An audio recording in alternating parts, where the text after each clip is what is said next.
Good morning बच्चों। आप सभी का मेरी YouTube channel learn with Raviraj में सबका स्वागत है। आज हम द्विघात समीकरण में चौथा पार्ट लेकर आए हैं, जिसमें हम आपको मूलों की प्रकृति या लक्षण के बारे में बताएंगे। तो इसके पहले हमने आपको द्विघात समीकरण को सूत्र के द्वारा हल करना बताया था कि कैसे सूत्र के द्वारा द्विघात समीकरण को हल करते हैं। ठीक, चलिए शुरू करते हैं। तो हमने अपने अगले वीडियो में आपको बताया था कि अगर द्विघात समीकरण का standard form a x square plus b x plus c बराबर 0 है, तो इसमें सूत्र क्या था इसका? X is equal to minus b plus minus root b square minus 4ac upon 2a। ठीक, ध्यान दीजिएगा, इसमें ये जो minus b plus minus root b square minus 4ac upon 2a है, और यहाँ पे बी स्क्वायर माइनस 4ac, इसको विविक्तकर कहते हैं। विविक्तकर,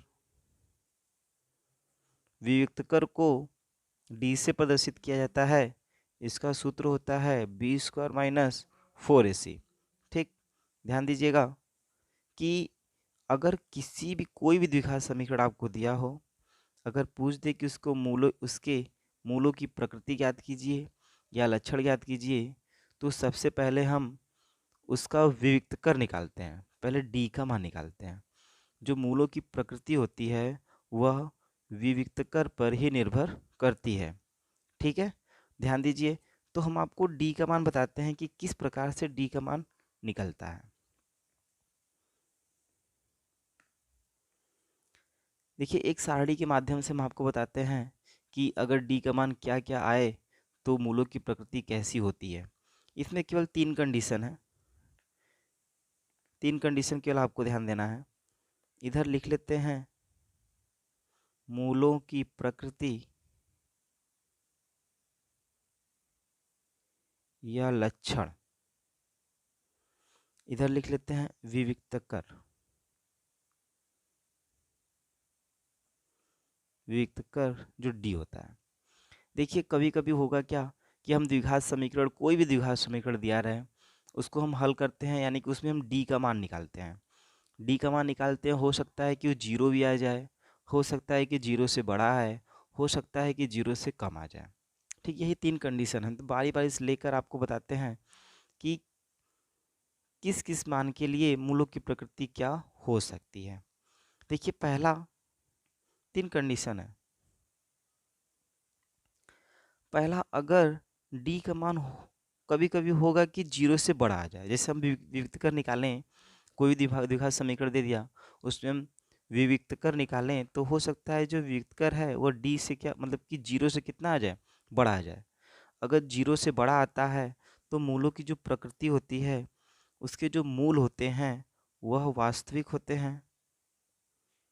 उसके मूल होंगे वास्तविक होंगे, परिमेय या अपरिमेय दोनों हो सकते, परिमेय भी हो सकता है और अपरिमेय दोनों हो सकता है। ठीक, और इसके जो मूल होंगे असमान होंगे। क्या होंगे? असमान होंगे।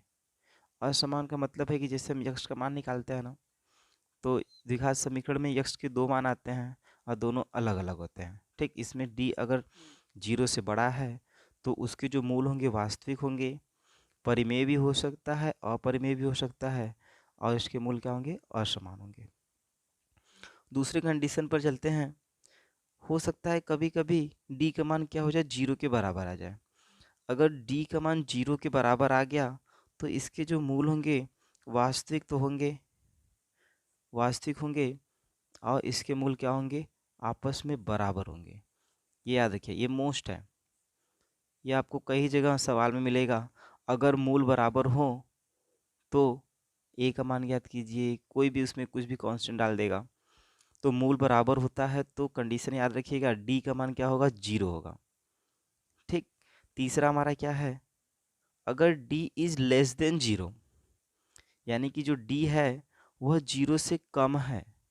कभी कभी होगा कि जीरो, जो डी का मान हम निकाल रहे हैं वो जीरो से छोटा आ जाए, तब जीरो से जो कम हो जाएगा तो उसके जो मूल होंगे वास्तविक नहीं होंगे। वास्तविक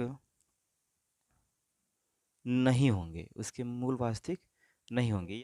देखिए तीसरे नंबर पे कभी कभी होगा कि जो डी है, डी का मान 0 से कम आ जाए।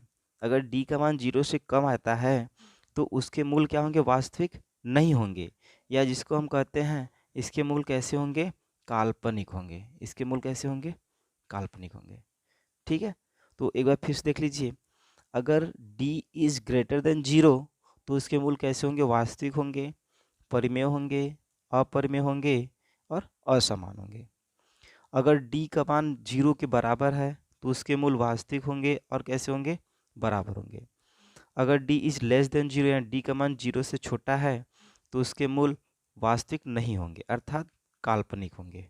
ठीक है, तो ये था हमारा मूलों की प्रकृति।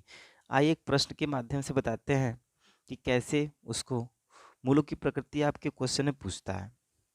देखिए एक क्वेश्चन है, लिखा है x square minus 6x plus 10 बराबर 0।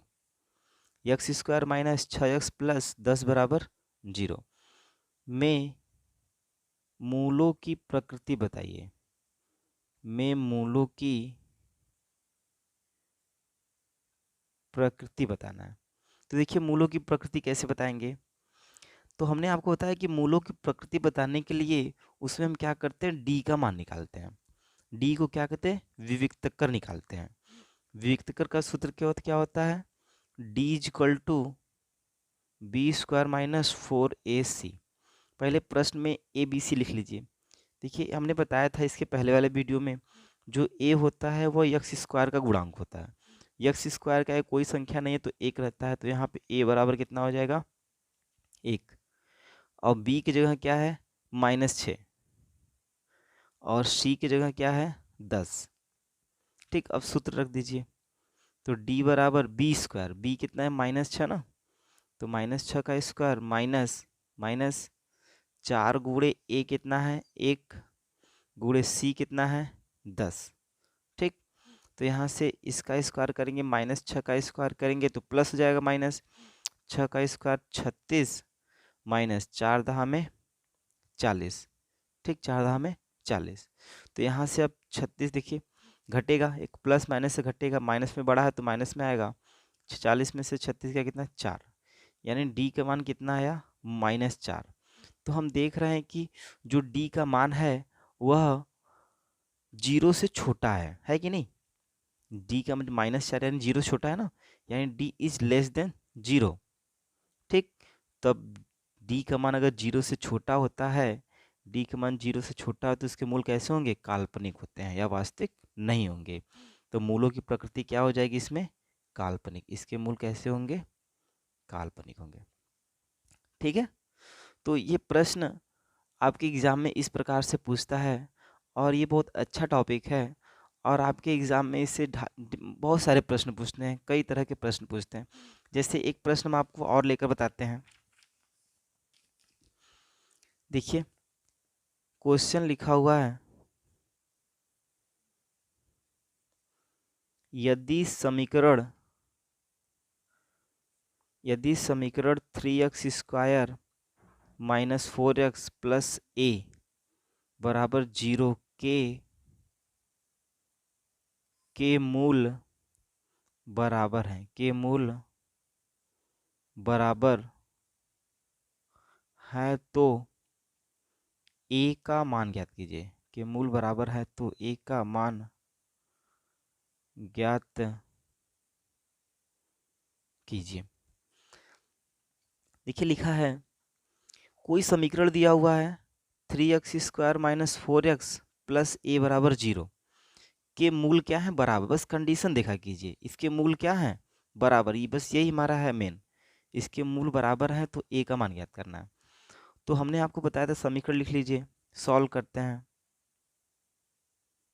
समीकरण 3x square minus 4x plus ए बराबर 0 है ना, तो यहाँ से हमें ए का मान ज्ञात करना है। तो कह रहा है कि मूल बराबर है, तो मूल बराबर होता है तो डी का मान क्या होता है, 0। हमने आपको बताया था अगर मूल बराबर होते हैं तो इसका विविक्तकर कितना होता है, 0 होता है। D is equal to 0। और डी का सूत्र क्या होता है, बी स्क्वायर माइनस 4ac बराबर कितना 0। यहाँ से मानने के लिए ए की जगह कितना है 3, ए बराबर 3, बी की जगह -4, बी बराबर -4, सी की जगह ए तो सी बराबर ए। ठीक, तो बी स्क्वायर यानी कि -4 का स्क्वायर -4 गुणे ए की जगह कितना रखेंगे 3 गुणे सी की जगह कितना रखेंगे ए बराबर 0। ठीक, -4 का स्क्वायर करेंगे 16 हो जाएगा, -4 × 12 ए बराबर 0।